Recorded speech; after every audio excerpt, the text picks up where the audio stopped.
irreessa waggaa dheeraa addaan citu sababeeffachuudhaaf Finfinneetti kan qophaa'u irratti akka wal agarruun jedha.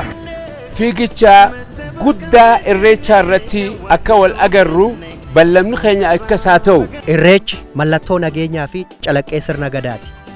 Fulbaana 11 fiigicha guddicha irreechaatiif Finfinneetti walaa agarru. Fiigicha irreechaa kan jaalalaaf kan nagayaa nuuf haa ta'u.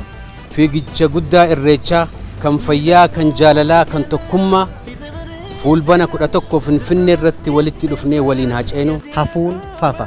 Wal horaa warri keessanii teessumni guddoon shaggari. Eeyyee baga bacaqii gannaa baatanii booqa birraa geessanii.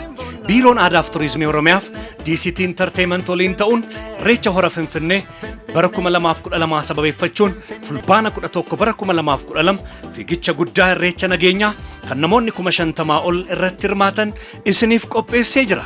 Gatiin tiishartii tokko meedaaliyaa dabalatee qarshii 250 yommuu ta'u bakkeewwan gurgurtaan tiishartiitti raawwataman manneen hojii federaalaa, biirooleen Oromiyaa fi jiraattonni magaalaa Finfinnee giddigala aadaa Oromoo irraa kan argattan ta'a. Godinaalee fi magaalonni kanneen biroo waajjiraalee aadaa fi turizimii godinaalee fi magaalota Oromiyaa irraa argattu.